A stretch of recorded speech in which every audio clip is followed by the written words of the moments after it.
Best varicose veins చికిత్సనే పొందండి. నొప్పి లేని చికిత్స కోసం సంప్రదించండి ఎవిస్ హాస్పిటల్. నమస్తే రమగారు. నమస్తే జయ. రమగారు, ఏదన్నా చిన్న సిరీస్ స్టార్ట్ చేద్దామండి. చందమామలో పాతది 60s లో వచ్చింది. సోమరి నాగు కథ పేరు అదే. సోమరి నాగు. నాగు నాగు అనేవాడు ఒక దొంగ. ఆహా. ఆ కాలంలో వీడు చాలా మంచి బ్రహ్మాండమైన దొంగ, గజ దొంగగా చెప్పుకోవచ్చు వీడిని. వీట రోజుల తరబడి నిద్రపోయేవాడు. పని చేస్తే దొంగతనం చేస్తే చేసేవాడు, లేకపోతే ఎక్కడైనా ఏదో సంపాదించిన తర్వాత ఎవడ పడుకుని నిద్రపోయేవాడు. ఎప్పటికీ లేచేవాడు కాదు. ఇప్పుడేం పని లేదుగా అని. అందుకని ఆ సోమరి నాగు పేరు వాడికి వాడే పెట్టుకున్నాడని చెప్పుకునేవాడు. వాడిని ఎవరూ ఎప్పుడూ పట్టుకోలేదు. వాడిని పట్టుకున్న దాఖలాలే లేవు.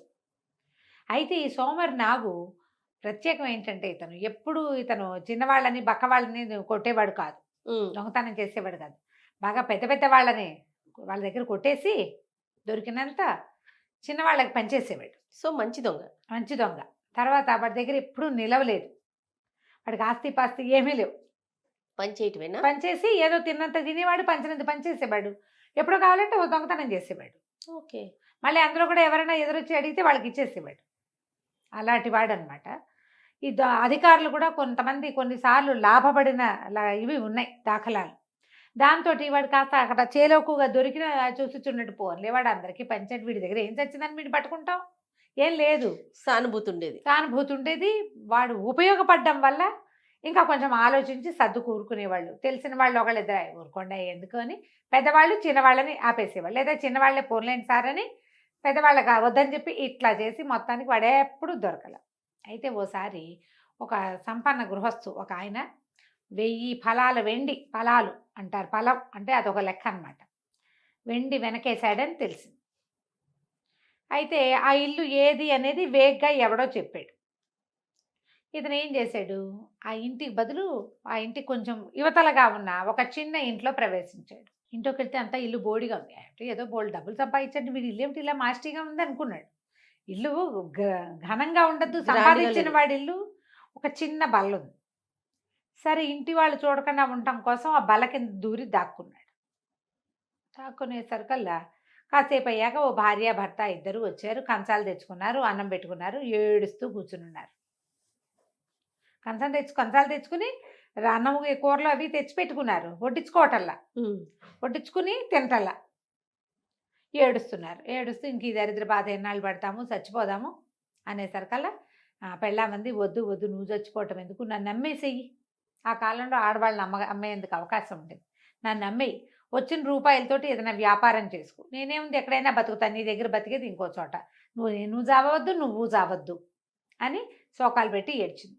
అయ్యో ఇంత బంగారపు తల్లివి, నిన్ను ఎటాగే అమ్మటం అని పెళ్ళమ్మగుడు కూడా ఏడ్చేసరికి ఈ నాగు ఆ బల్ల కింద నుంచి వచ్చాడు బయటికి. రాగానే హడిలిపోయారు వాళ్ళు. ఏడబాకండి, ఏడవద్దు, మీకు వెండిస్తాను, సంపాదించి తెచ్చి పెడతా, ఆ వెండి అమ్ముకుని వ్యాపారం పెట్టుకోండి, డబ్బులు లేవని చచ్చిపోకూడదు. ఓహో. ఎవరైనా డబ్బుకేముంది, ఎక్కడి నుంచి అయినా పుడుతుంది అని చెప్పాడు. కాసేపు అయిన తర్వాత బయటికి వెళ్ళిపోయాడు అక్కడి నుంచి. వీళ్ళు నిర్ఘాంతపోయి చూస్తూ కూర్చున్నారు. ఎవడో వాడు అర్థం కాల వాళ్ళకి. సడన్గా బల్ల కింద నుంచి ఒక మనిషి వస్తే భయం ఏదు, మరి వాళ్ళతో అప్రతిభులు అయిపోయి కూర్చుని ఉన్నారు అక్కడ. బయటికి వెళ్ళిపోయాడు. ఎవరింట్లో కొట్టుకొచ్చాడో తెలీదు. ఓ 250 తులాల వెండి ఊరింది తీసుకొచ్చి వాకిట్లో పారేసాడు. గుడ్డమూట పడింది. ఆ గుడ్డమూటలో వెండి ఉందన్నమాట. ఆ వెండి అమ్ముకుని ఆ చిన్న ఇంటి వాళ్ళు చక్కగా చిన్న వ్యాపారం పెట్టుకున్నారు. ఒక పలక మీద సోమరి నాగు అని రాసి దాన్ని పూజ గదిలో పెట్టుకున్నారు. వాళ్ళు బతుకున్నన్నాళ్ళు ఆ పలకకి పూజ చేశారట. ఓకే. ఆ మనిషిని బొమ్మలు ఫోటోలు దొరకవు మరి, అందుకని సోమరి నాగు అని రాసుకున్నారు అనమాట. అతను దానికి ఒక సిగ్నేచర్ ఉండేది, చిన్న పువ్వు బొమ్మ వేసేవాడు అనమాట. దొంగతనం చేసిన చోట ఇది నాగు పని అని తెలిసేది. అన్ని చోట్ల కాదు, తనని తెలియాలని అనిపించిన చోట చేసేవాడు. అయితే ఓసారి ఏమైందట, ఇతను ఎక్కడికో వెళ్తుంటే ఒక పాత స్నేహితుడు ఎదురొచ్చేట. పాత రోజుల్లో ఆ స్నేహితుడు బాగా డబ్బులు ఉన్నవాడు. ఎప్పుడైనా వీడికి తాగడానికి తినడానికి డబ్బులు ఇచ్చేవాడు, తన పక్కన కూర్చోబెట్టుకునేవాడు విందుల్లో. ఇప్పుడు ఆ స్నేహితుడికి మొత్తం డబ్బులన్నీ పోయినాయి. పరమాధ్వాన్నమైన స్థితిలో దిగనాసి వెళ్ళిపోయినాడు. ఈ నాకు ఆశ్చర్యపోయేట, ఇదేమిటి ఇట్టా అయిపోయావు, ఏమైంది నీకంటే, ఏం చేయను, నా ఆస్తి అంతా పోయింది, వ్యాపారం కుదేలైపోయింది, ఎక్కడ అప్పు పుట్టే పరిస్థితి లేదు అనేసరికల్లా ఈ సోమరి నాగన్నట్ట, అయితే నాతో రా, ఇవాళ నేను ఒక సంపన్న గృహస్థుడింట్లో దొంగతనానికి వెళ్తున్నాను, నాకు ఏది దొరికితే అది నీకు ఇస్తా, నాతో రా అని చెప్పి వెంబడబెట్టు తీసుకుపోయాడు.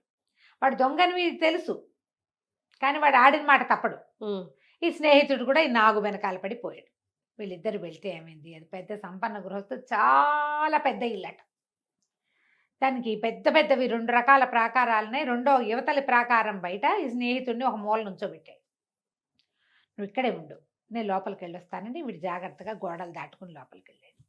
లోపల పెద్ద గలభ ఎత్తిపోయింది. ఏదో ఎత్తటం ఏమిటి, ఈ ప్రహరీ దగ్గర ఆనుకుని నుంచున్నాడుగా స్నేహితుడు, ఇతని మీద నుంచి దూకినాయట కుక్కలు. అంటే లోపల ప్రాకారం నుంచి బయట ప్రాకారం వైపుకి దూకేసినాయి. కుక్కలు దూకేసరికల్లా ఆయన హడిలిపోయాడు, పరిగెత్తాడు. భయం వేసింది మరి, లోపల నుంచి కుక్కలు వస్తుండే సరికల్లా. ఇతను పరిగెత్తి ఆ అన్ని ప్రాకారాలు ఇది చేసుకుని ఆ రోడ్డు మీదకి వెళ్ళేసరికల్లా ఆ నాగు కూడా కలుసుకున్నాడు ఆయాసపడుతూ. వాళ్ళు మెలకుగానే ఉన్నారబ్బా, బోల్డంత బంగారం ఉంది ఆ ఇంటి నిండా. కరెక్ట్ టైంకి వాడు నిద్రలేచేసాడు, కుక్కను పిలిచేశాడు, కుక్కలు వచ్చేసినాయి, ఏమీ చేయలేకపోయాను, ₹1 తేకుండా వచ్చాను నేను, నీకు ఏ సహాయము చేయలేను అన్నాడు. అనేసరికల్లా హతాశుడైపోయాట ఆ స్నేహితుడు. నాగు అబద్ధం చెప్పడు, తెచ్చి దాచి నీకు ఇవ్వకపోవటం కాదు, వాడే బగరుస్తున్నాడు. ఆ వాడి మీద, ఈ బయట నుంచిన వాడి మీదకి దూకినాయంటే కుక్కలు, లోపల నుంచిన వాడి పరిస్థితి ఏంటి? అంతేగా. ఎట్టా ప్రాణాలు లెక్కబెట్టుకుని బయటికి తీసుకొచ్చాడు. ఏమీ చేయలేకపోతే సరేలే, నువ్వు మాత్రం ఏం చేస్తావు, ఇస్తానన్నావు ఇవ్వలేకపోయావు కానీ అని ఆయన దారిని ఆయన పోయాడు. మళ్ళీ కొన్ని రోజులకి ఆ స్నేహితుడు ఎదురుపడ్డాడు. ఆయన ఇంకా అధ్వాన్న స్థితిలోకి వచ్చేసాడు. ఈ నాగు ఆశ్చర్యపోయాడు, అదేమిటి ఇట్టా ఉన్నావు, నీకేం దొరకలేదా అన్నాడు. నాకేం దొరకలేదంటే, అయితే ఇప్పుడు ధనవంతుడి ఇంటికి వెళ్ళారు కదా, ఆయన ఒక అధికారి, చాలా డబ్బు కూడబెట్టాడు, కుక్కల్ని కిక్కల్ని కూడా పెంచాడు. ఇతను ఏం చెప్పాడంటే, నాగు ఆ అధికారి ఇంట్లో నేను ఒక పెట్టె తీసుకొచ్చాను, బయటికి తీసుకొస్తే మిగిలిన బంగారం అంతా వదిలిపెట్టి వచ్చేసా, కానీ చేత్తో తెచ్చిన పెట్టె వాళ్ళకి దొరకకుండా ఆ అధికారి ఇంటి వాకిట్లో ఉన్న నీటి గుంటలో పడేశా. ఎందుకు గుట్టుచప్పుడు కాకుండా ఊరుకున్నాడో అధికారి మనకు తెలీదు. ఆ పెట్టి గురించి అతను రిపోర్ట్ చేయలే. దొంగ వచ్చాడు, ఇంట్లోకి వచ్చాడు, గొడవ చేశాడు, ఇవన్నీ ఆ బంగారం అంతా ఎత్తాడు, కొంచెం అన్నీ దొరికినాయి అన్నాడు. పెట్టె మాత్రం నీటిలో ఉందన్న విషయం ఎక్కడ చెప్పలా. ఎందుకో గుట్టుచప్పులు కాకుండా, అంటే అది కూడా దొంగ సొమ్ము అయి ఉంటుంది. పద నువ్వు నాతో రా, మళ్ళీ వెళ్దాం, ఆ గుంటలో నుంచి దాన్ని పట్టుకొచ్చేద్దామని చెప్పి అర్ధరాత్రి వేళ స్నేహితుడిని వెంబడి పెట్టుకుని ఆ భవనంలోకి ప్రవేశించి ఆ నీటి గుంటలో నుంచి ఆ బాక్స్ పుచ్చుకొచ్చాడు బయటికి. తెచ్చారు. బాక్స్ నిండా వజ్రాలు, బంగారం. ఒక్క తునక కూడా తీసుకోలేదట నాగు. ఇచ్చేసాడు, మొత్తం స్నేహితుడికి ఇచ్చేసాడు. తునక కూడా తీసుకోకుండా నువ్వు వ్యాపారం చేసుకో, హాయిగా ఉండు, ఎప్పుడైనా వస్తే భోజనం పెట్టు బాబా అని చెప్పి ఆ బాక్స్ ఇచ్చేసాడు. ఆ స్నేహితుడు కోట్లకి పడగెత్తేట తర్వాత కాలంలో. నాగువన్నీ ఇలా విచిత్రమైన పనులుగా ఉండేవి. అయితే ఒకసారి ఈ నాగు ఒక పెద్ద ఇంట్లో దొంగతనానికి వెళ్ళేట. ఇల్లంతా చూశాడు. వీడు ఒక మూడ్స్ వీడికి. అవన్నీ చూసాక ఏం తెస్తాను నేను, వచ్చేస్తాడు కూడా. వెళ్తే ఏమైంది, బట్టలు పెట్టే ఒక గది ఉందిట, మొత్తం అంతా బట్టలు అయితే దాని నిండా. వీడికి ఆ బట్టలు కొట్టేద్దామనిపించింది. కాకపోతే ఇంతలో ఏమైంది, ఈ బట్టల గదిలోకి వీడు ప్రవేశించి ఆ బట్టలన్నీ చూస్తున్న క్రమంలో బయట నుంచి దాసిది తలుపు గడి పెట్టేసి చూసుకోలే. మామూలుగా బట్టల గది తలిపేసావా అని కేకేశారు, టకీమిన వేసేసింది. వీడు లోపల ఉండిపోయాడు, బయట గడి పడిపోయింది. వాకిలి తలుపులు అన్నీ వేసేసారు. వాకిలి తలుపులు వేస్తే వీడు లోపల నుంచి గడి తీసుకుని వెళ్ళిపోతాడు. ఏ గదిలో ఉన్నాడో ఆ గదికి గడి పడితే వీడేం చేయాలి? బట్టలు వదిలిపెట్టి వెళ్ళటం ఇష్టం లేదు. ఎట్లా తీసుకెళ్ళాలని బాగా ఆలోచించి వేసుకోగలిగినన్ని బట్టలు వేసుకున్నట్టు ఒకదాని మీద ఒకటి కొన్ని ఇట్లా నడువు కట్టుకున్నాడు. సిల్క్ క్లాత్, చైనాలో అనమాట. ఇది చైనాలో సిల్క్స్ చాలా ఫేమస్ కదా. అక్కడి నుంచి ఏం చేశాడు, తనకు బాగా నచ్చినవన్నీ, అక్కడ దీపం ఒకటి ఉంటే ఆ దీప వెలుగులో చూసి అన్నీ మూట కట్టిన తర్వాత ఇక అక్కడి నుంచి ఏం చేయటం మొదలుపెట్టాడు, అక్కడ ఉన్న చెక్క బీరువాకి ఇట్లా గోళ్ళతోటి టిక్ టిక్ టిక్ టిక్ అని మూత చేయటం మొదలెట్టాడు. అది ఎలిక లాంటి శబ్దం. ఓహోహో. వచ్చేసరికల్లా ఇంటి యజమానురాలు వీడు పడుకున్న 1 గంట కల్లా దాసి దాన్ని లేవనెత్తేసింది. వస్తే గదిలోకి ఏమైనా ఎలుక దూరిందో ఏమో, కొంచెం బెదిరించు, బయటకన్నా పోతుంది, బట్టలు కొట్టేస్తుందో ఏమిటో, పిల్లలకి కుట్టించడానికి బోళ్ళు గుడ్డలు తెప్పించాం అని కేకలు పెట్టింది గదిలోంచి. పెట్టి ఆవిడ పక్కకు ఒత్తిగిలి పడుకుంది. దాసిది బరువైన అడుగులు నడిచొస్తోంది తెలిసింది వీరికి, మన నాగుకి అర్థమైంది. ఆ దాసి ఏం చేసింది, వచ్చి బయట గడి తీసి ఇట్ట దీపం ఎత్తి ఇట్ట చూడబోయేసరికి అలా వీడేం చేశాడు, బట్టలు మూట కట్టాడు కదా, చీకట్లో మొత్తం ఇల్లల్లా చీకటి ఉండి ఒక దీపం ఇక్కడ పుచ్చుకున్నాం అనుకో అదంతా మనకేం కనపడదు, చీకట్లో నిదానంగా వెలుతురు నిదానంగా పరుచుకుంటుంది. అవును, అంతే కదా, చీకటి తటుక్కుని వచ్చేస్తుంది. దీపం ఆర్పంగానే చీకటి, దీపం వెలిగించంగానే వెంటనే వెలుగు వచ్చేది. స్లోగా ఇల్లంతా కనపడుతుంది మనకి. ఎక్కడ వెలిగించాం, ఇక్కడే కనిపిస్తుంది. ఆవిడ ఇట పైకి చూసే లోపల ఈ బట్టల మూటని బయటకి దొర్లించి వీడు ఏం చేశాడు, దాంతోపాటు దొల్లుకుంటూ తను కూడా బయటకు వచ్చేసేసి చెయ్యెత్తి ఆ దాని చేతిలో దీపాన్ని కొట్టేసరికల్లా దీపం పక్క పడిపోగానే కేవు కేవు కేవు కేవుమని అరిచేసరికల్లా పడదోసేసాడు కదా. వెంటనే ఏం చేశాడు, ఈ మూట సంకలో పెట్టుకుని పరిగెత్తుకుంటూ వాకిలి వైపు వెళ్ళి వాకిలి తలుపు గడికి తీసేశాడు. ఒక్క దూకులో బయటకు వెళ్ళిపోయాడు. ఇంతలో ఏమైంది, ఈ దీపం పడిపోయిన శబ్దం ఈ దాన్ని కొట్టేసరికి అది దొంగ దొంగ దొంగ దొంగ అని అరిచింది. దీపం లేదు. ఇంటి యజమాని, కూతురు, కొడుకు, మొగుడు మొత్తం గుంపంతా పరిగెత్తుకొచ్చారు. యజమాని దగ్గర ఇంత చేపాటి కర్ర ఉందిట. ఆయన ఏం చేశాడు, ఆ చీకట్లో చెవులు మూసుకుని అరుస్తున్న దాన్ని చిత కొట్టేశాడు. అది పెట్టిన గావు కేకలకి ఇంటిల్లిపాది ఇదెందుకు అరుస్తోంది, వాడిని కొడుతుంటే వీళ్ళకి అర్థం కాల. ఇంకొకటి 2 దీపాలు పుచ్చుకుని వచ్చేసరికి తీరా చూస్తే చిత కొట్టింది ఎవరిని, దాసిని. లోపలికి వెళ్ళి చూస్తే ఏముంది, అరలో ఉండాల్సిన కొత్త బట్టలు ఏం లేవు. అయ్యగారు వేసుకుని 7-8 జతల బట్టలు లేవు. ఎలుక అసలు లేనే లేదు అక్కడ. దీపం పక్కకు పడిపోవటంతో దాసీదే దొంగ అయిపోయింది. లవో దీపం. ఇంకేం చేస్తారు, బట్టలు పోయినాయి అని ఇస్తే ఈ బట్టలు ఎవరి దగ్గర ఉంటాయి, ఇలాంటి బట్టలే చాలా మంది దగ్గర అంతేగా. ఇక రిపోర్ట్ లేదు, ఏమీ లేదు, మాట్లాడకుండా ఊరుకున్నారు. ఇలా ఎన్ని దొంగతనాలు చేశాడో మరికొన్ని దొంగతనాలు మళ్ళీ చెప్పుకుందాం. కానీ చేశాడు, మళ్ళీ అందరికి సహాయపడటం. అదే రమగారు ఇప్పుడు ఏమైనా ఉన్నాడంటారా ఈ రోజుల్లో? ఎక్కడైనా కనపడితే ఒకసారి పంపించండి రమగారు నా దగ్గర. నువ్వేం చేస్తావు, చక్కగా మంచిగా భోజనం పెట్టి నాకేం కావాలో అది చేయించుకుంటాను. నమస్తే రమగారు. నమస్తే రమగారు. సోమరి నాగు భలే దొంగ అండి. ఒకసారట ఒక వర్తకుడు బట్టలు ఇంట్లో నుంచి తెచ్చేసుకున్నాడు. ఓ వర్తకుడు ఒక వ్యాపారస్తుడు అంటే పెద్ద షాప్ అయినా బయట నుంచి సిల్క్ వస్త్రాలు తేవడానికి ఒక ప్రయాణాలు చేసే వర్తకుడికి పెద్ద ఎత్తున బయానా ఇచ్చేట, బోల్డ్ డబ్బు ఒకేసారి బయానా ఇచ్చాడు. వీడు వెళ్ళి సిల్క్ పట్టుకొస్తాడనమాట ఇక్కడ వాళ్ళ కోసం. అదే సమయానికి చాంగు ఈ మన సోమరి నాగు స్నేహితుడు ఒకడు అదంతా చూసి ఈ నాగుకి చెప్పాడు, ఫలానా సందులో పెద్ద రోడ్డు మీద వర్తకుడు ఉన్నాడు కదా, ఆయన సిల్క్ తేవడానికి దళారీ వర్తకుడికి డబ్బిచ్చాడు, ఆయన ఇంట్లో ఉంది, ఇంకా ప్రయాణం అవ్వలేదు. ఇవన్నీ తెలిసిపోతాయిగా ఊళ్ళల్లో. అంతేగా. సరే ఏమైంది, వీడు ఏం చేశాడు, వాళ్ళ ఇంటికి వెళ్ళి ఆ డబ్బు కొట్టేద్దాం అనుకున్నాడు. ఆయన ఏం చేశాడు, వర్తకుడు చాలా జాగ్రత్తగా ఓ పెట్టెలో డబ్బంతా పెట్టి, ఇంకా అల్మర్లలోనూ అక్కడ ఇక్కడ పెట్టకుండా భార్య భర్త పక్క పక్కన, ఈయన మంచం మీద పడుకున్నాడు, ఆవిడ కింద పడుకుంది అనమాట. వీళ్ళని దాటి రావద్దు, మనుషులు మన మీద నుంచి దాటితే తెలిసిపోతుంది కదా, అందుకని దొంగలు పడతారని తను యువతల వైపు పడుకుని గోడ వైపుకి ఇది పెట్టాడు. వాడి తెలివి. అక్కడి నుంచి ఏమైంది, మన నాగ్గారు అటు ఇటు చూసి రాత్రి వాళ్ళ ఇంట్లోకి ప్రవేశించి ఏం చేశాడు, ఆవిడ తలాపికి నిలబడి మంచం మీద ఒక కాలేసి కొంచెం ఇట్లా ముందు కొంగి ఇప్పుడు మనం ఇలా వంగే బదులు ఒక కాలేసి వంగామనుకో ఎత్తు మీదకి ఈజీగా ఉంటుంది కదా. సరే ఏం చేశాడు, మంచం అంచు మీదకి కాలేసి ఇట్లా ముందు కొంగి పెట్టె తీయబోతే అప్పుడే భార్య అటు నుంచి ఇటు తిరుగుతుంటే ఆవిడికి మంచం మీద ఏదో ఉందనిపించి గట్టిగా పట్టుకుంది. నాగు కాలు పట్టేసుకుంది. దొంగ దొంగ దొంగ దొంగ కాలు పట్టుకున్నాను కేకలు పెట్టింది.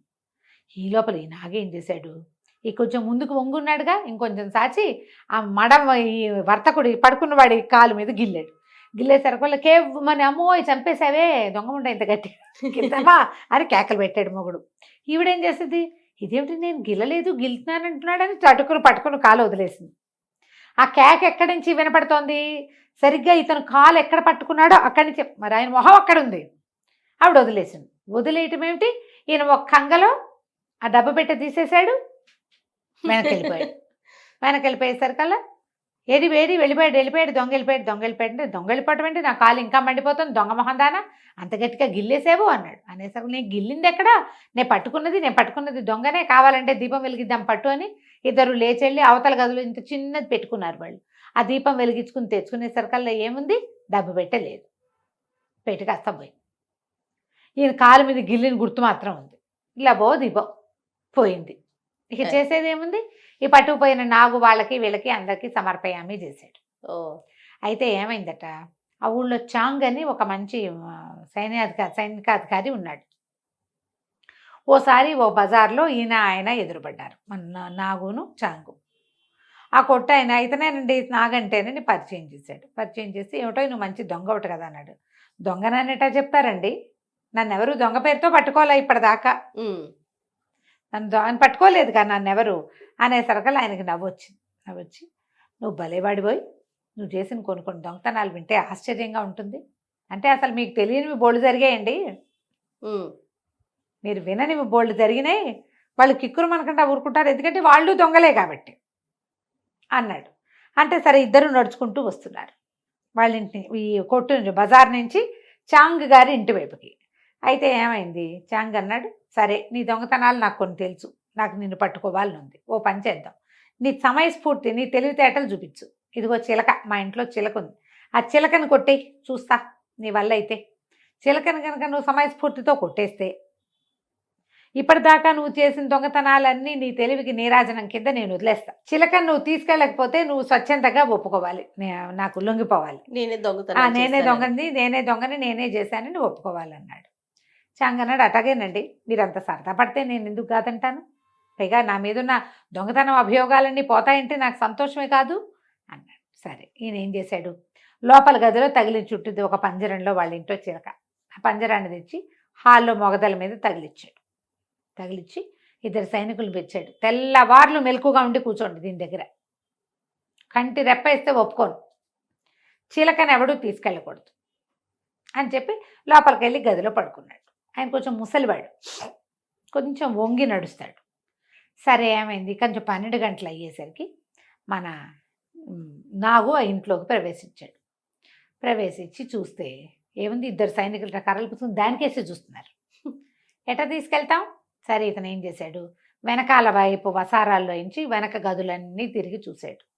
ఓ గదిలో చాంగ్ గారు ఆఫీస్కి వెళ్ళేటప్పుడు వేసుకునే బట్టలు ఉన్నాయి, ఒక టోపీ, ఓ పెద్ద ఓవర్ కోటు, అప్పుడు కొంచెం చలికాలంగా ఉంది కాబట్టి ఒక మఫ్లరు, కొన్ని మఫ్లర్లు తగిలించున్నాయి. మనకి ఇంకా సమయం ఉందని హాయిగా ఏం చేశాడు, అక్కడ చిన్న మడత మంచాలు లాంటిది ఉంటే అది వేసుకుని పడుకుని నిద్రపోయాడు. గంట లెక్క పెట్టుకుని గంటకు లేవాలని అనుకుని గంటన్నర పడుకుని నిద్రపోయాడు. మన పని వాళ్ళు వీళ్ళిద్దరు ఉన్నారు కదా, వీళ్ళ కళ్ళలో ఒత్తులేసి దానికేసే చూస్తున్నారు.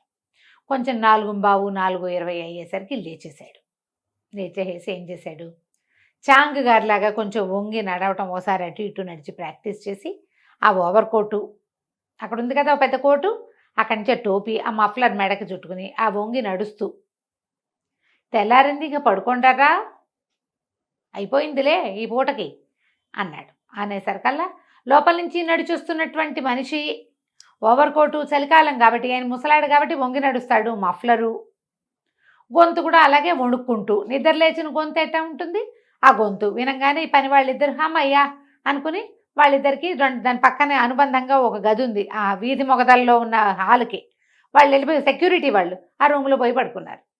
ఈయన చక్కగా పైన ఉన్న చిలకను తీసుకుని నడుచుకుంటూ ఇంటికి వెళ్ళిపోయాడు. సూపర్. తెల్లారింది, చాంగ్ గారు లేచి వచ్చాడు, చిలక లేదు, వీళ్ళు పడుకున్నారు. ఆయన 2 చెంబులు నీళ్ళు తెచ్చి వీళ్ళ మొహాన్ని కొట్టాడు. మీ దుంపలు దగ్గర పడుకున్నారేమిట్రా, చిలక ఎదురా అన్నాడు. చిలక 5 దాకా ఉందండి, ఏమైపోయింది అన్నాడు.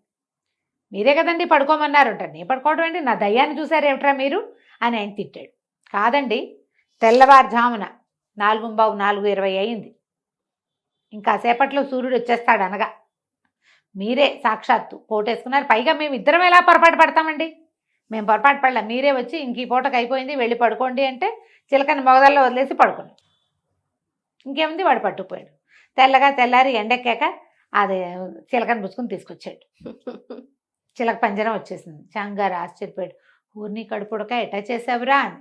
ఏముందండి, వాళ్ళు నిద్రేసేసి ఉన్నారు, తెల్లారు నిద్రేసి ఉన్న వాళ్ళు ఎలా ఉంటారు, మరి నిద్ర మెలకుగా ఉన్నవాళ్ళు. నా గొంతు నిద్ర గొంతు అని నమ్మారు, ఇదిగోండి మీ బట్టలు అని ఆయన బట్టలు కూడా అక్కడ పెట్టాడు. బయటికి వేసుకెళ్ళాను కానీ మీరు అధికారి కదా, మీ బట్టలు వేసుకుని రోడ్ల మీద తిరగకూడదండి, ఇదిగోండి ఉంచుకోపోయావా అన్నాడు ఆయన. మీ బట్టలు వేసుకుని తిరగకూడదు, తాత్కాలికంగా ఉపయోగపడిన ఒక దొంగతనానికి ఉపయోగపడిన వస్తువుని మళ్ళీ వాడకూడదు, దొరికేస్తాను నేను అని బట్టలు తీసుకొచ్చి ఇచ్చాడు. చాంగ్ గారు అప్పటిదాకా ఉన్న అభియోగాలన్నీ కొట్టేసేట. కొట్టేశాడు. అయితే ఏమైందట, ఒకసారి ఇతను ఇక్కడి నుంచి ఒక ఒక జూదశాలలో జూదం ఆడుతున్నట్టు ఒకడు, వాడు 1000 రూపాయలు గెలిచాడు. గెలిస్తే ఆ జూదశాల ఓనర్ అన్నట్ట, ఒరే డబ్బులు ఎక్కడైనా పోగలవంటే, నా దగ్గర నుంచి డబ్బులు పోతాయా, నేనే జూతగాడిని మోసగాళ్ళకి మోసగాడిని నేను, నన్ను ఎవడు చేస్తాడంటే, ఈ ఊళ్ళో సోమరినాగు ఉన్నాడు రోయ్, వాడి సంగతి చాలా కష్టం వాడితోటి అని యజమాని అన్నాడు. అనేసరికల్లా సరిగ్గా అదే జూదశాలలో అవతల వైపు చిన్న మగ్గు పెట్టుకుని బీరు లాంటిది ఏదో తాగుతున్నాడు నాకు ఎవరో స్నేహితుడితో కలిసి. ఇటు తిరిగి వచ్చాడు. వచ్చావా అన్నాడు. ఈడు వచ్చావా, మాటల్లో ఉండగానే వచ్చావు, ఇదిగో నేను 1000 రూపాయలు కొట్టేశా, నేను మా ఆవిడ ఇంట్లో ఉంటాం, 1000 రూపాయలు కొట్టే చూద్దాం నీ వశమైతే. నువ్వు కొట్టేస్తే, నువ్వు కనుక కొట్టేసావంటే నేను నీకు విందిస్తా, సాయంత్రం పార్టీ ఇస్తా, నువ్వు కొట్టేయలేకపోతే నువ్వు నాకు పార్టీ ఇవ్వాలి, బాగుంది అని మాట్లాడుకున్నారు. నాగన్నాడు అట్లాగే మీ ఇష్టం చేస్తాను అని చెప్పాడు. సరే ఏమైంది, వాడు ఇంటికి వెళ్ళిపోయాడు జూదగాడు. భార్యకి చెప్పాడు, వసే వాళ్ళు 1000 రూపాయలు కలిసి మంచిది అద్భుతమైన కోడిని ఒకదానికి కూర చెయ్యి అంటే, ఆవిడ ఏం చేస్తుంది, చికెన్ కూర బాగా మంచి పెద్ద కోడిని చూసి వండి, ఓ టర్కీ కోడిని భార్య భర్త సుష్టుగా తిన్నారు. ఇంకా అంత కూర మిగిలింది. ఓ బౌల్లో పెట్టి మూత పెట్టింది వంటింట్లో. ఏం చెప్పాడు, వసే నాగుతో పందెం వేశాను, వాడికి పార్టీ ఇవ్వాల్సి వస్తాను, వాడు కనుక గెలిచాడంటే డబ్బులు వీళ్ళవే ఇచ్చేస్తాడు, కానీ దొంగతనం చేస్తే వాడు గెలిచినట్టు. పాత స్నేహితులు వాళ్ళు. ఒకవేళ అలా కాకపోతే వాడే మనకి విందిస్తాడే, నాగాడి విందంటే చిన్న విందు కాదు, వాడు బ్రహ్మాండంగా ఇస్తాడు, కాస్ట్లీ విందు వస్తుంది, కాబట్టి ఇద్దరం కళ్ళు మూసుకోకుండా కూర్చొని చూద్దాం దీన్నని బల్ల మీద డబ్బులు పెట్టుకుని బల్లకి అటు ఇటు మొగుడు పెళ్ళం ఇద్దరు కూర్చొని చూస్తూ ఉన్నారు. అర్ధరాత్రి అయ్యేసరికి ఈ నాగు ఇంట్లోకి ప్రవేశించాడు వెనక నుంచి. వచ్చి చూస్తే ఏముంది, మొగుడు పెళ్ళాలిద్దరూ కబుర్లు చెప్పుకుంటున్నారు, డబ్బులు మధ్యలో పెట్టి కూర్చున్నారు. ఏం చేశాడు, సరే ఇలా ఉందా అని లోపలికి వెళ్ళి చిన్న ఉడత కొరుకుతున్న శబ్దాలు లాంటివి చేశాడు. చేయగానే ఈవిడేమనుకుంది, అయ్య బాబోయ్ మిగిలిన కోడి కూరని పిల్లి మొహంది తినేస్తున్నట్టుంది, పొట్టను పెట్టుకుంటుందేమో, రేపొద్దున్న రొట్టెల్లోకి ఉంటుంది అనుకున్నాను అని ఈవిడ పరిగే ఎత్తుకుంటూ వంటింట్లోకి వెళ్ళి. ఇదేం చేశాడు, ఆ శబ్దం మానేసి నాగు బయటికి వెళ్ళి పక్కన అక్కడ వాళ్ళకి నుయ్యి ఉందిట పెరట్లో, ఓ బండరా ఎత్తి నూతిలో విసిరేశాడు. నూతిలో విసిరేసరికల్లా ఈ మొగుడు అనుకున్నాడు, అయ్యో దీని దుంపదేగా పిల్లి వెనకాల పడి నూతిలో పడిందా ఏమిటా నా పెళ్ళామని వాడు లేచి నూతి దగ్గరికి వెళ్ళాడు. ఈ నాగు రెండో పక్క నుంచి వచ్చేసి బల్ల మీద ఉన్న డబ్బులు ఏముంది బల్ల మీద అనేది సింపుల్ తీసుకుపోయాడు. పెళ్ళాము మొగుడు ఇద్దరు ఒకేసారి మధ్య గదిలోకి వచ్చారు, పడక గదిలోకి డబ్బులు లేవు. కంటి ముంద డబ్బులు ఆగేశాడే వీడి దుంపదేగా. చూస్తూ ఉండగా ఆవిడ పిల్లి కోసం వెళ్ళింది, వెంటనే వెనక్కి ఏమొస్తుంది, కోడికూరలో మూతి పెట్టిందో లేదో చూసుకుని దాన్ని ఇంకో సెక్యూర్డ్గా పెట్టాలా, 2 నిమిషాలు పడుతుందా, ఇక్కడి నుంచి లేచి పెరట్లోకి వెళ్ళిన మగవాడు మళ్ళీ పెరట్లోంచి లోపలికి రావాలా, అది మొత్తం కలిపి ఆల్ టుగెదర్ 3 minutes అవుట్, 3 నిమిషాల్లో లాగేశాడు బయటికి. మర్నాడు పొద్దునేమైంది, వీడు మళ్ళీ జూత్సాలకి వెళ్ళాడు. వెళ్ళంగానే నాగొచ్చాడు అక్కడికి, ఇదిగో నేను 1000 పారేశాక ఇద్దరు కలిసి పార్టీ చేసుకున్నారు. మంచి వింది వాళ్ళు నాకంటే ఏవో కూరలు నారలు తెప్పించాడు, తాగుడు తెప్పించాడు. ఇద్దరు పగలబడి నవ్వుకుంటూ ఎలా వాళ్ళ ఆవిడ పరిగెత్తిందో, ఎలా వరే నువ్వు ఎలా చేసావురా, ఉడత తినే శబ్దం, పిల్లి చికెన్ తింటున్న శబ్దం అంటే ఉడత టిక్ టిక్ టిక్ అని శబ్దం చేస్తుందిగా అది, అలా చేసుకుని నవ్వుకుంటుంటే పానశాల వాళ్ళంతా విన్నాడు. విని ఏమన్నాడు, ఏమిటి నువ్వు అంత కొట్టేయగలవా, ఊరికే పేరు అనుకున్నాను, నిజమేనా అంటే అక్షరాల నిజమన్నాడు. సరే అయితే అని ఒక పానపాత్ర, ఇది చాలా ఖరీదైంది, ఈ బల్ల మీద పెడతా, నేను దాన్ని ఎదురుకుండానే కూర్చుంటా, నువ్వు ఎట్లా కొట్టేస్తావో కొట్టేయమన్నాడు. ఎలా పానపాత్రని మనవాడు సోమవారి నాకు కొట్టేశాడో మనం వచ్చే భాగంలో తెలుసుకుందాం. తప్పకుండా అండి. నమస్తే రమగారు. నమస్తే జయ. రమగారు, మనం సోమరి నాగు సిరీస్ చేసాం, ఒక 2 ఎపిసోడ్లు చేసాం, ఇంకెన్ని భాగాలు ఉంటాయండి? ఇంకో భాగం అంతేనా? ఈ నాగు ఒకళ్ళ ఇంట్లో చికెన్ దొంగతనం చేశాడు అనుకుని వాళ్ళు భార్యాభర్త ఇద్దరు బంగారం వదిలిపెట్టి పరిగెత్తారు. అవును, డబ్బులు వదిలిపెట్టి దొరికేశాడు. అతనేమో డబ్బులు పెట్టుకెళ్ళిపోయాడు. తర్వాత వీళ్ళిద్దరు కలిసి అతనేం పందెం వేసుకున్నారు, విందు పందెం. ఓ హోటల్లో కూర్చుని ఇద్దరు శుభ్రంగా తిని బాగా తాగి కబుర్లు చెప్పుకుని నేను ఎలా రాయి పడేశాను, మీ ఆవిడ ఎలా పరిగెత్తింది, అప్పుడు నువ్వు ఎలా అరిచావు, అవన్నీ చెప్పుకుని విపరీతంగా నవ్వుకుంటున్నారు. విషయం కంటే తాగుబోతనం వల్ల నవ్వులు ఎక్కువ వస్తాయి. అట్లా పడనవ్వేసరికల్లా తెగ నవ్వుతుంటే ఆ హోటల్ యజమాని, అది ఈ తాగుబోతు సత్రాలు ఉంటాయి కదా, ఏమంటారు దాన్ని, పానశాల, జూదశాల పానశాల ఉండేవట అప్పట్లో. ఈ పానశాల వాడు వచ్చి ఏమిటో అంత తెగ నవ్వుతున్నారు, ఏ విషయమో చెప్తే జోకు మాకు కూడా మేము కూడా నవ్వుతాం కదా అన్నాడు. అప్పుడు ఈ సోమవారి నాగు గురించి ఆ రెండో వాడి ఫ్రెండ్ జూతగాడు ఉన్నాడు కదా, వాడు చెప్పాడు, జూతంలో నేను 1000 రూపాయలు సంపాదించా కదా, అది వీడు కొట్టేశాడు, నేను మా ఆవిడ అక్కడ ఉండగానే మమ్మల్ని ఇట్లా దారి తప్పించాడు, అంటే చేశాడు కదా, మేము పాల్మాలేం ఎటో పక్కకు వెళ్ళేలా చేసి కొట్టేశాడు, వీడు పరమ దొంగ, వీడు అది వీడిది అని ఓ చెప్పాడు. చెప్పేసరికల్లా ఈయన అన్నాడు, అబ్బా అంతుందా, సరే అయితే అని ఒక వెండి పానపాత్ర తీసాడు, లోపల నుంచి తీసుకొచ్చాడు. ఇగో బల్ల మీద పెడుతున్నా, తలుపులు తీయకూడదు, తలుపులు పగలకొట్టకూడదు, నిశ్శబ్దంగా దీన్ని ఎట్లా దొంగతనం చేస్తావో చేసి చూపించు నాకు. వీడన్నాడు, నీకు తెలీదు, ఈ జూతగాడు అన్నాడు, నీకు తెలీదు గురువుది వీడి సంగతి, కంటికి తెలియకుండా పాపాలు తీస్తాడు వీడు అంటే, ఏమైనా సరే తలుపులు మాత్రం పగలకొట్టకూడదు, తలుపు వేసి కూర్చుంటా, ఎట్లా కొట్టేస్తావో చూస్తాను అని చెప్పాడు. చెప్పేసరికల్లా సరే పందెం ఏముంది, ఏదో పందెం, సరదా పందెం. ఇద్దరు ఎవరి దారిని వాళ్ళు వెళ్ళిపోయారు. ఇతను ఏం చేశాడు, ఈ పానశాల తాలూకు యజమాని వెండి ఇది తెచ్చుకున్నాడుగా, పాన్ పాత్ర తాగేది పెద్దది ఇంతది, జగ్గు లాంటిది, ఆ జగ్గు నిండా ఇది తెచ్చుకుని మందు లాంటిది ఏదో కాస్త కమ్మగా ఉండేది తెచ్చుకుని మొత్తం తాగేసి ఏదో తిన్నాడు. ఆ జగ్గుని ఒక బల్ల మీద పెట్టుకుని, ఈ బల్ల మీద పెడతా అని చూపించాడు కదా, ఏ బల్ల మీద పెడతావు అని అడిగాడు నాగు, ఈ బల్ల మీద పెడతానని చూపించాడు. తాగేసి ఆ బల్ల మీద పెట్టి ఆ బల్ల పక్కనే కుర్చీ వేసుకుని కాసేపు చూస్తూ ఉన్నాడు, తనకి ఎట తీస్తాడా అని. క్రమంగా వాడికి నిద్ర వచ్చింది, ఆ దాని మీద తలబాల్చుకుని నిద్రపోయాడు. మన నాగు ఇంటికి వెళ్ళిపోయి ఓ 2 గంటలు పడుకుని కోడి కూయటానికి 1 గంట ముందు లేచేసి వచ్చి ఏం చేశాడు, ఈ పానశాల పైకి ఎక్కాడు. ఎక్కి ఏం చేశాడు, అందాజుగా వాడు ఈ బల్ల ఎక్కడుందో దాని పైకప్పు జ్ఞాపకం పెట్టుకున్నాడు. ఆ కప్పు మీద కూర్చుని అవి ఇట్లా వరుసగా పెంకులు పరిచిన కప్పు, అది పెంకులు పక్కకు తీస్తే కింద బల్ల, పానశాల లోపల భాగం ఒక టేబుల్, దాని మీద వెండి పానపాత్ర, ఆ పక్కనే గురకలు తీస్తున్న ఆ పానశాల యజమాని కనపడ్డారు. ఇతను ఏం చేశాడు, ఒక పొడుగాటి ఇంత వెదురు గొట్టం ఒకటి లోపలికి అలాగా దించాడు. ఆ గొట్టానికి చివర ఒక తోలు తిత్తి బెలూన్ లాంటిది ఉంది, బెలూన్తో దాంతో సహా అలా లోపలికి దించాడు. కరెక్ట్గా అది వెళ్ళి ఆ పానపాత్రలో పడే వదిలేలా, ఆ పుల్ల వీడి కోసం వీడి చేతిలో అనేది పొడుగాటి కడ్డీ అది. ఆ తర్వాత ఏం చేశాడు, అది కడ్డీ కాదు, అది యాక్చువల్గా గొట్టం. ఆ గొట్టం కోసం నోట్లో పెట్టుకుని ఉఫ్ ఉఫ్ ఉఫ్ ఉఫ్ అని బెలూన్లోకి గాలి వదిలాడు. గాలి వదిలేసరికి ఏమవుతుంది, బెలూన్ మెల్లిగా ఎక్స్పాండ్ అవుతుంది. ఈ పానపాత్ర లోపల ఉన్న బెలూన్ ఎక్స్పాండ్ అయ్యి పానపాత్రకు అంటుకుంది. వీడు ఆ కొస జాగ్రత్తగా మూసేసి దాన్ని అలాగా పైకి లాగేశాడు. బెలూన్తో సహా పానపాత్ర పైకి వచ్చేసి పైకి తీసుకున్నాక పెంకులు యథావిధిగా సర్దేసి ఇంటికి వెళ్ళిపోయాడు. మర్నాడు పొద్దున్నే లేచాడు, పని వాళ్ళంతా శుభ్రాలు చేస్తున్నారు. ఒరే ఇక్కడ పానపాత్ర ఎవరు తీశారంటే మెహందీ లేదంటే మెహందీ లేదు, నువ్వు పడుకున్నావు, ఇక్కడ ఏం పానపాత్ర లేదు పొమ్మన్నారు. ఎవడైనా తీసి ఎడం చేత్తో సర్దేశాడని మొత్తం అంతా వెతికేసుకున్నారు, నథింగ్ డూయింగ్. ఈయన తడిది పెట్టాడు కాదు, దాని మరక మాత్రం ఉంది. ఎట్లా పానపాత్ర పోయింది భగవంతుడికి తెలుసు. ఇక అక్కడి నుంచి ఆశ్చర్యపోయాడు. ఎప్పుడు నాగు వచ్చినా వాడికి ఒక మగ్గు బీర్ లాంటిది పదార్థం ఫ్రీ, అదే పందెం. ఇలా అట్లా జరుగుతుండేది, అన్నీ ఇలాంటి విచిత్రంగానే చేసేవాడు. అయితే ఏమైందట, ఆ ఊళ్ళో ఒక పెద్ద అధికారి ఒక ఆయన ఉన్నాడట, సరిగా చెప్పండి న్యాయాధిపతి. ఆయన భలే సంపాదించాడు అడ్డగోలుగా. ఫ్రెండ్స్ కొంతమంది ఈయన విపరీతంగా సంపాదించాడు, ఈయన సంగతి ఒకసారి చూడని నాగుకి చెప్తూ ఉండేవాళ్ళు. సరే ఇతను ఏం చేశాడు, ఒకనాడు కొంచెం సరదాగా వాళ్ళ ఇంట్లోకి వెళ్ళి ఒక పీపాలో దాచిపెట్టిన 200 పలాల బంగారాన్ని సంగ్రహించేశాడు.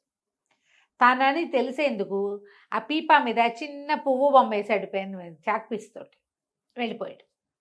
మర్నాడు పొద్దున అధికారి గారు 2-3 రోజుల తర్వాత ఒకరోజు నెక్స్ట్ డేవే కాదు వెతికి చూసుకుని తన పెట్టిన బంగారం లేదని గమనించాడు. ఆ నుంచి వాళ్ళని వెళ్ళి పోలీసులను పిలిచాడు. అధికారులు 5-6 వచ్చారు. కొంతమంది మనవాడి ఫ్రెండ్స్ ఉంటారుగా, వాళ్ళు అటు ఇటు అంతా పరిశీలించి లోపలికి వచ్చిన మార్గం వెళ్ళిన మార్గం ఏ తలుపు గడి తీసింది, అలాగా తీసే గడి ఏమిటి అవన్నీ చూసుకుని చివరికి ఈ పీపా దగ్గరికి వచ్చి పీపా మీద ఉన్న పువ్వు గుర్తు చూడంగానే ఇది నాగు పని అని చెప్పేశారు. చెప్పేసరికల్లా ఆయన అన్నాడు, వాడిని పట్టుకొచ్చేసేయండి వాడిని ఇమీడియట్గా. అంత సులువు కాదండి, వాడు అసలు దొరకడు, వాడి దగ్గర సాక్ష్యానికి ఏం ఉండదు, పువ్వు వాడేశాడు అంతే. ఇప్పుడు ఈ పువ్వు ఏమంటే మీ ఇంట్లో ఉన్న పని పిల్ల కూడా వేస్తుంది, అంతే కదా. పువ్వు వాడి సిగ్నేచర్ అయిన మాట నిజమే, మేము గుర్తుపెడతాం, కానీ వాడే అని చెప్పడానికి వాడికి వచ్చింది కానీ వెళ్ళింది కానీ సాక్ష్యాలు ఉండవు. వాడి దగ్గర బంగారం ఉండదు. ఎట్లా పట్టుకుంటాం? అంట కుదరదంటే ఆయన మండిపడ్డాడు. అదేంటి నా ఇంట్లోకి వచ్చి ఒకడు వాడికి అన్ని గుండెలా తీసుకుపోతాడా, వాడి సంగతి చెప్తాను రామ్డేమని అరిచాడు. పని వాళ్ళు వీళ్ళు బోళ్ళంతమంది విన్నారు. అక్కడ నా నోట ఈ నోట సోమవారి నాగుకి అందించారు. వీడేం చేశాడు, ఈ లోపల అధికారులు 2-3 అటువైపు ఎటో వెళ్తూ వీడు కనపడేస్తారు కదా, ఆ పాన్శాలలో కేకేసి, బాబు నేను పట్టుకోమంటున్నాడు రా, నువ్వు ఎట్లా చేస్తావో మరి అంటే, బంగారం ఎక్కడ దాచావు అని అడిగారు. అది మీ దొడ్లలోనే పాతి పెట్టాను. ఈ జ్యూరిస్డిక్షన్లో వచ్చే అధికారులు ఎవరో వాడికి తెలుసు. 3 భాగాలు 4 భాగాలు చేసి 4 అధికారుల దొడ్ల పెరట్లలో పాతి పెట్టేశాడు. చక్కగా. మందార చెట్ల కింద వాడు పాతి పెట్టేశాడు. బంగారం లేదు వాడి దగ్గర. సరే నేను చూస్తా అధికారి గారు. కాదురా, బంగారం దొరికినా సరే ఆయన వదిలిపెట్టాడు నిన్ను వేసేదాకా, నేను చూస్తాలేండి అన్నాడు. మర్నాడు ఏం చేశాడు, ఈ న్యాయాధిపతి కట 2 భార్యలు. పెద్ద ఆవిడ కొంచెం సామాన్యంగా ఉంటుంది, రెండో ఆవిడకి తెగబారెడు కుర్రలు ఉన్నాయి, వాళ్ళంత జుట్టు. వాళ్ళ ఇంట్లోకి వెళ్ళి ఆవిడ జుట్టును పక్కకి వేసుకుని, ఆ కాలంలో వాళ్ళు క్లిప్పులు అవి పెట్టుకోకుండా జుట్టు విరబోసుకుని పడుకునేవాళ్ళు. మామూలుగా ఇప్పుడు మనబోటి పొట్టి జుట్టు వాళ్ళు ఏం చేస్తారు, క్లిప్పు గుచ్చుకుంటుందని తీసేస్తాం. అంతేగాని బారెడు జడున్న వాళ్ళు విరబోసు పడుకోరు, జుట్టు నలిగిపోతుంది, చిక్కుపడిపోతుంది అనుకుంటారు. వాడిని వాళ్ళ కాల పద్ధతి ఏంటంటే జుట్టు అంతా ఇట్లా మంచం మించి వెనక్కి వదిలి అట్లా పడుకుంటారు. ఏం చేశాడు, వెనక్కి వదిలిన భాగం కట్ చేశాడా? కట్ చేసేసి, ఈయన అధికారపు సీల్ ఒకటి ఉంటుంది, ఏమంటారు మన స్టాంప్ ఉంటుంది కదా, ఆ స్టాంప్ పెట్టుకునే బాక్స్ ఉంది, ఆ బాక్సులో పెట్టేశాడు ఆ జుట్టుని. పెట్టేసి కామ్గా వెళ్ళిపోయాడు. తెల్లవారు లేచేసరికల్లా ఆవిడ లబో దిబో మరి గోల, నా జుట్టు కత్తిరించేశాడు, ఎవడో కత్తిరించేశాడు, దొంగ ఎవడో వచ్చాడు, నువ్వు ఎవరెవరికో శిక్షలు ఇస్తున్నావు, వాళ్ళు ఎవరో పగబట్టి నీ పేక్కో ఇక్కడ నా జుట్టు కోసారు, తెగ తిట్టిపోసింది. సరే ఈయన కొళ్ళు మండిపోయింది. అక్కడ కూడా చిన్న పువ్వు బొమ్మ వేసింది. అమ్మో నాగే వచ్చాడండో అన్నారు పనివాళ్ళు. అనేసరికి ఈయన తను చూడగానే వాడి సంగతి చెప్తాను, ఒరే నా సీల్ పెట్టి ఇటు పెట్టండి, వాడిని అరెస్ట్ వారెంట్ వాళ్ళ రాసి దాని మీద సీల్ వేసిస్తాను అన్నాడు. ఆ సీల్ పెట్టి తెచ్చి సీల్ తీసేశారు కల్లా, అందులో లోపల జుట్టు ఉంది. ఆయన అడిగిపోయాడు. అమ్మ బాబోయ్, అమ్మో వీడు ఈ పెట్టె తెరిచి జుట్టు పెట్టాడు, అధికార ముద్ర దొంగిలిస్తే ఉద్యోగం ఊడిపోతుంది. అంతే కదా. పైగా జుట్టు కోసం వాడు పీకొత్తరిచ్చలేడు. వాడు ఎంత నిశ్శబ్దంగా వచ్చాడు, ఎంత నిశ్శబ్దంగా పనిచేసేసాడు. ఏం చేయాలో తెలియలే ఆయనకి, భయం వేసింది వాడు జోలికి వెళ్ళటానికి. ఆ అధికారులు ఒకళ్ళిద్దరు సన్నాయి నొక్కులు నొక్కారు. నేను చెప్పాం కదండి ముందే, మీరేమో వాడి మీద అరిచి కేకలు పెట్టారు, ఇంతమంది పని వాళ్ళు ఉన్నారు, ఈ పని వాళ్ళంతా వాడి దగ్గర రూపాయి తిన్నవాళ్ళుగానే ఉంటారు, ఎవడింటో ఏ ఇబ్బంది ఉన్నా ఆ దారిపోతూ వాళ్ళకి 5-10 ఇస్తాడు వాడు. ఒకవేళ వాడి దగ్గర లేకపోతే వీళ్ళని వెంబడి పెట్టుకెళ్ళి ఎవరినైనా కొట్టి మరీ డబ్బులు తెచ్చిస్తాడు వాడు. ఆ రకం వీళ్ళలో ఎవడో ఒకడు వాడికి అందించాడు, వాడు ఈ పని చేశాడు, మీరేమో అరెస్ట్ చేయమంటున్నారయ్యే, మీ ఇష్టం మాకు తెలియదండి అన్నారు. అనేసరికి ఆయనకి సర్దు కూరుకున్నాడు. ఎలాగో ఆ 200 ఆయనకి ఎక్కడి నుంచి అమ్మి అనే అది. అవును. భార్యను ఓదార్చి ఆవిడ జుట్టు పెరగడానికి ఏదో తైలాలు తయారు చేయించి ఆ ఉన్న జుట్టుతో సవరం చేయించి ఏదో ఓదార్చుకుని ఊరుకున్నాడు. కొన్నాళ్ళు పోయాక ఏమైందట, ఈయన బాగా అమ్యాలు తింటాడు కదా, ఈయన మీదకి ఒక ఏమంటారు సిట్ లాంటిది ఏదో వేశారు. పరిశీలనాధికారి ఒక ఆయన రాబోతున్నాడు, ఫలానా ఆయనని తెలుసు, ఆయన పరమ కరోడ, దొరికితే వదిలిపెట్టాడు, అసలు దొరికించుకోవడమే ఆయన లక్ష్యంగా ఉంటాడు. అయ్యేసరికి మల్లన్న అనమాట ఆయన. సరే ఈయన ఏం చేశాడు, ఒరే అధికారుల్లో ఒకళ్ళకి చెప్పాడు, నాగుతో చిన్న పని ఉంది నాకు, ఒక్కసారి నా దగ్గరికి రమ్మనంటే. అనేసరికి వీడు వెళ్ళాడు. నాగు ఆయన దగ్గరికి వెళ్ళాడు. వాడికి ఏం భయం, ఏం పట్టుకునే వ్యవహారం ఏం లేదు.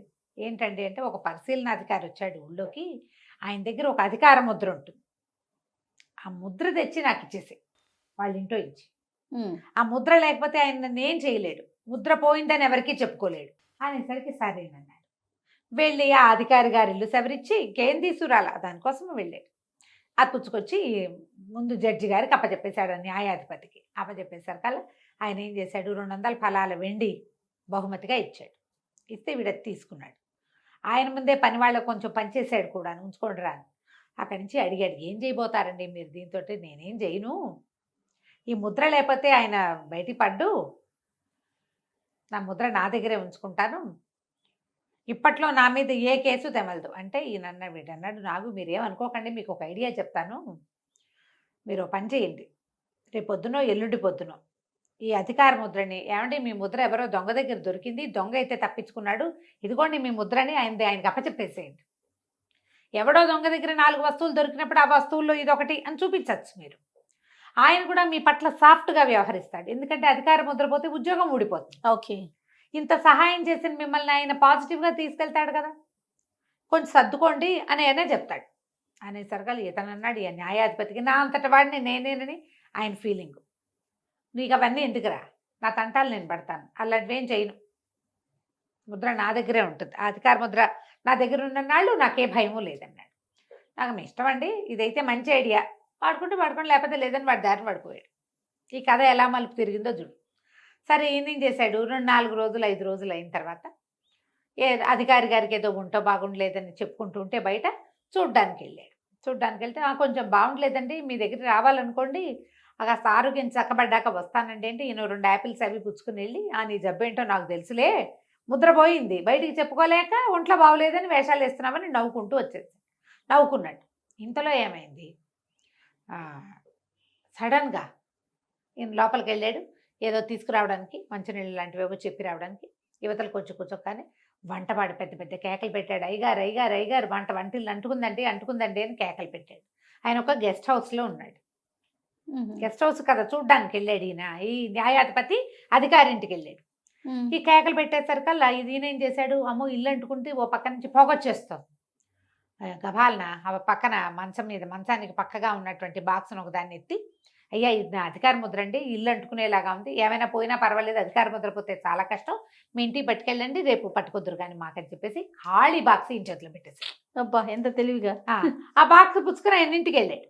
ఇప్పుడు ఏం చేయాలి, అధికార ముద్ర అందులో పెట్టి ఇవ్వాలి, చిన్నట్టు పెట్టి ఇవ్వాలి. పెట్టించాడు. మరునాడు ఇంకేం చేయలేక అందులో అధికార ముద్ర పెట్టి ఈయనకి అప్పచెప్పాడు, స్టాంపు పెట్టేసి. ఆయన ఏం చేశాడు, మీరు చాలా ఆమ్యామ్యా తిన్నారు, ఇవన్నీ ఉన్నాయి అని చెప్పేసి ఆ ముద్ర వేసి వెళ్ళండి, జైలుకి వెళ్ళండి, మీరు ఉద్యోగం ఊడిపోయింది మీది, మీరు 1000 ఫలాలు బంగారం కట్టాలి గవర్నమెంట్కి అని రాసేసి 2 నెలల సస్పెన్షను, 15 రోజులు జైలు శిక్ష, అక్కడి నుంచి డబ్బులు కట్టడం అన్నీ రాసేసి లేచక్క వెళ్ళిపోయాడు. నాకు కొట్టేశాడని ఈయనే చేయించాడని ఆయనకు తెలుసు, ఊహించి ఈ ప్లాన్ చేశాడు. నాకు చెప్పిన ఐడియా ప్రకారం చేస్తే ఇలా జరిగేదే. అదే కదా. ఇలాంటి ఎన్ని కథలో సోమరి నాగు మీద బోలెడు గాథలు ఉన్నాయట. ఇంకా ఎక్కడో ఉంటుంటే వెతికి చూద్దాము, దీంతో ఆపేద్దాం. ఇంకా అసలు సోమరి నాగు దొరికినట్టుగా లేదా రమ్మగారు? ఎక్కడ అతను చివరి దాకా ఎప్పుడు దొరకల, అతను చనిపోయేదాకా దొరకలేదు. అందరికీ తెలుసు అతను, కానీ అందరికి సహాయం చేస్తున్నాడు కదా. కానీ ఎక్కడ ఏ దొంగతనంలోనూ ప్రత్యక్షంగా కానీ పరోక్షంగా కానీ అతను ఎప్పుడు పట్టుబడలా. అతను దొంగిలించిన సొత్తు ఏనాడు అతని దగ్గర లేదు. బాగుందండి. నమస్తే. నమస్తే.